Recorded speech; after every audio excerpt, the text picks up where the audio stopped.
Oi, meu nome é Marise Batista e hoje a gente vai falar sobre vícios de consentimento. Bom, nós sabemos que para um negócio jurídico existir e ser válido, ele tem que ter agentes capazes, objeto lícito possível determinado ou determinável, forma prescrita ou não defesa em lei e consentimento livre, espontâneo e de boa-fé. E aí, quando esse consentimento não é livre, não é espontâneo, porque ele tem um vício de consentimento, ele é suscetível de ser anulado. Então, a parte prejudicada, ela tem um prazo decadencial, em regra de 4 anos, para pedir anulação daquele negócio jurídico.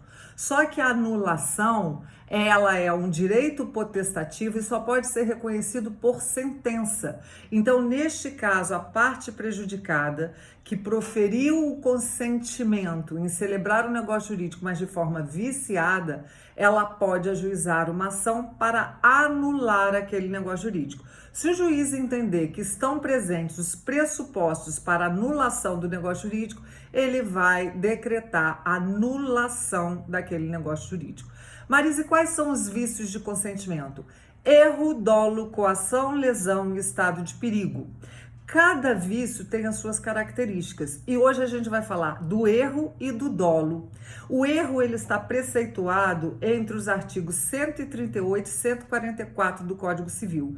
Eu vou fazer aqui uma breve síntese do que é o erro.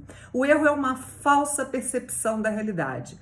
Muitos civilistas falam em erro ou ignorância. Por exemplo, o Flávio Tartucci vai falar que o erro é um elemento anímico, é um elemento espiritual, um elemento espiritual positivo. O erro é uma falsa percepção da realidade.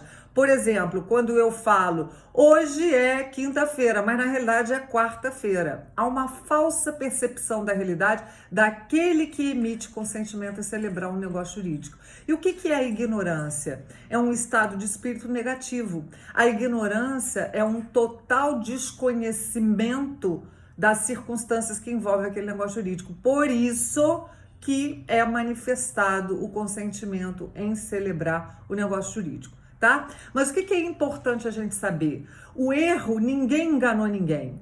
Apenas uma das partes, com uma falsa percepção da realidade, manifestou vontade de celebrar o negócio jurídico. Ela se enganou. Houve um equívoco espontâneo. Agora, qualquer erro que vai gerar anulação do negócio jurídico? Não. Somente o erro substancial, o erro essencial, o erro determinante. Se não fosse aquele erro, o negócio jurídico jamais teria sido celebrado. Marise, e existe alguma controvérsia doutrinária em relação a esse erro substancial? Sim. O Flávio Tartucci, por exemplo, vai dizer que o erro tem que ser substancial, não necessariamente o erro excusável, ok? Já o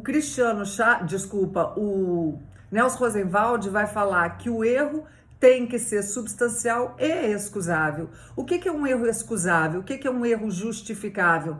É um erro em que uma pessoa de diligência mediana, diligência normal, o homem médio, ele poderia incorrer naquele erro. E o que é o homem médio? Somos todos nós.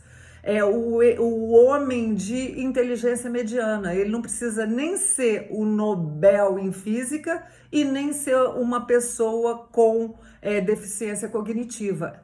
É o homem médio. O homem médio poderia incorrer em erro. Um homem de diligência normal, ele poderia incorrer em erro.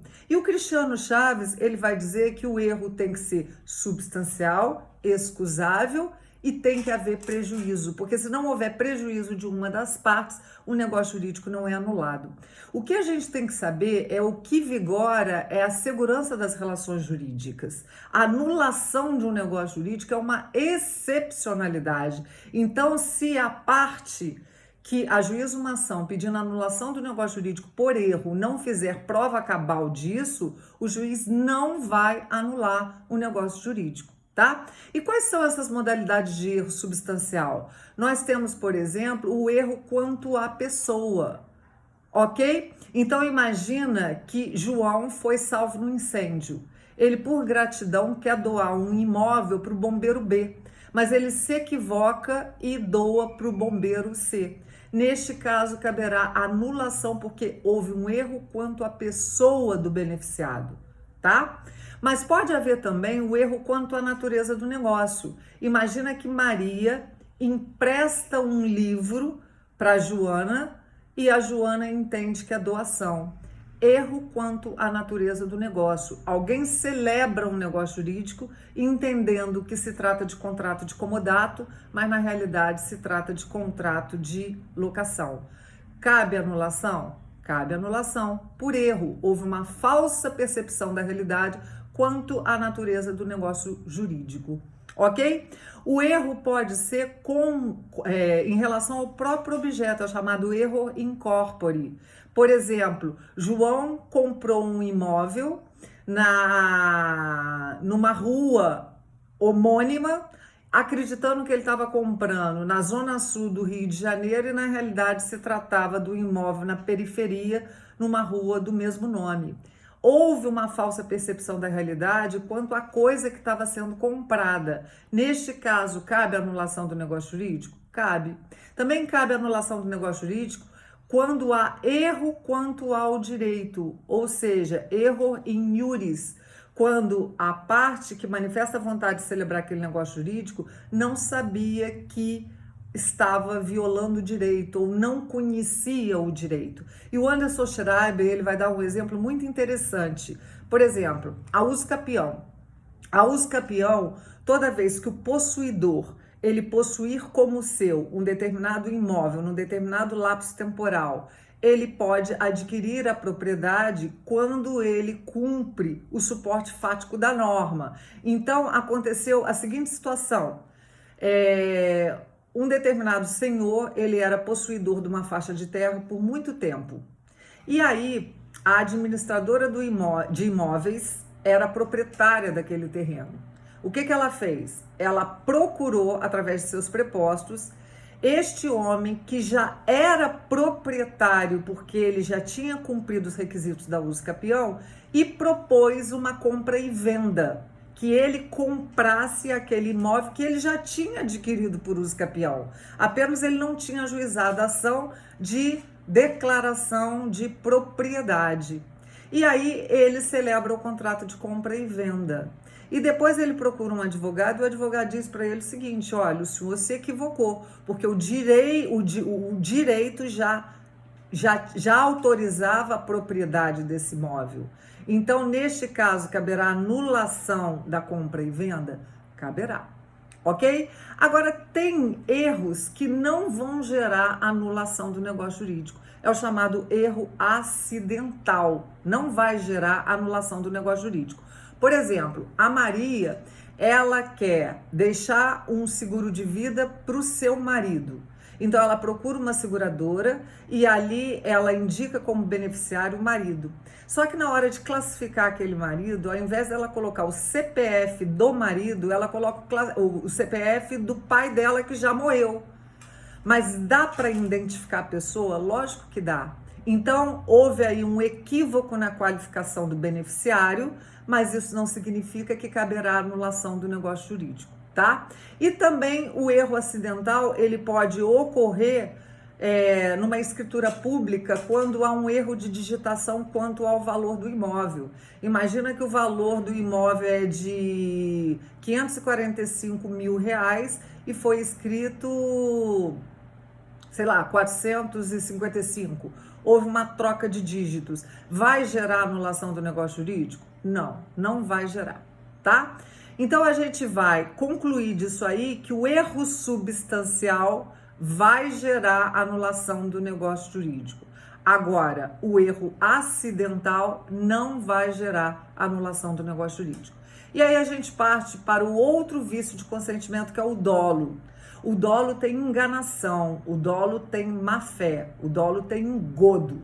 Uma das partes enganou a outra. Se não tivesse enganado, não haveria a celebração do negócio jurídico, tá? Então, o dolo, ele é disciplinado entre os artigos 145 e 150 do Código Civil.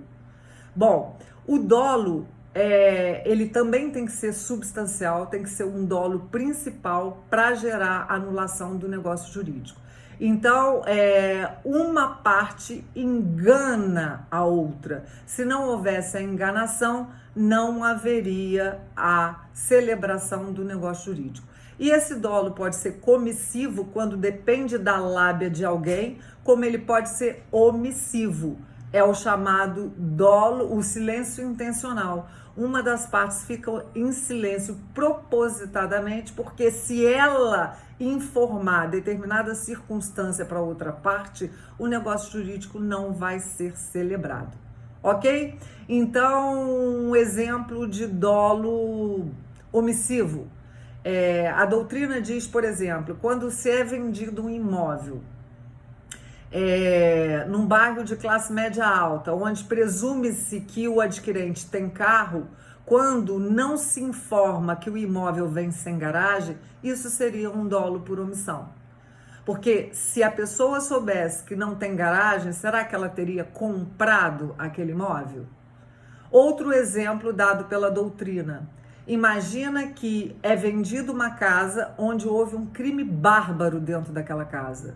Será que se a pessoa que compra o imóvel soubesse dessa circunstância, teria celebrado o negócio jurídico? Então, o dolo pode vir da enganação, pelo ato, pela fala, o chamado dolo comissivo, como ele pode vir da omissão, o chamado silêncio intencional, tá? Então, um outro exemplo de dolo, que no caso seria dolo comissivo, quando é anunciado uma casa na beira da praia. A pessoa é idosa ou a pessoa tem problema de locomoção, ela não quer alugar uma casa longe da areia da praia.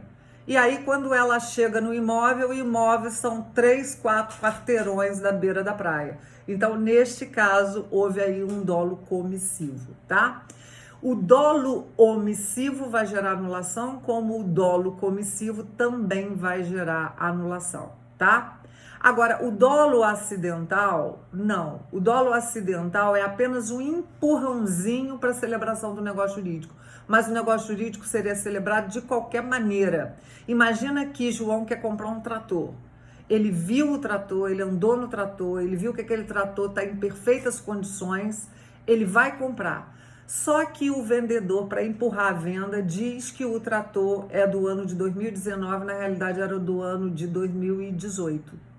Ele iria comprar, mas houve uma mentirinha, houve uma enganação pequena.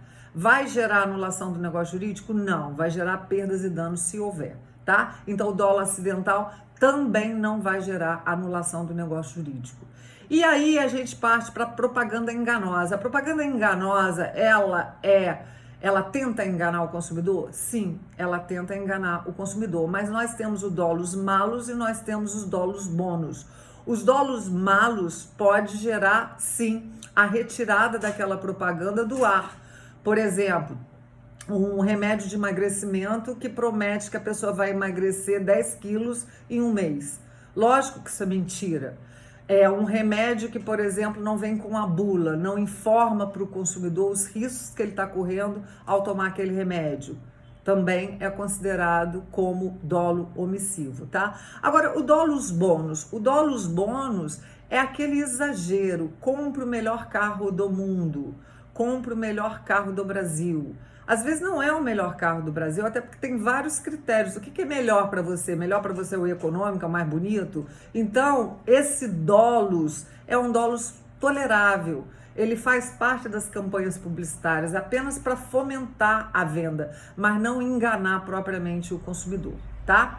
Agora, o dolo bilateral, o dolo recíproco, chamado dolo enantiomórfico, ele também não gera anulação do negócio jurídico, porque ele é baseado no princípio de que ninguém pode valer-se da própria torpeza. Então, imagina que Maria e João celebraram um contrato de permuta.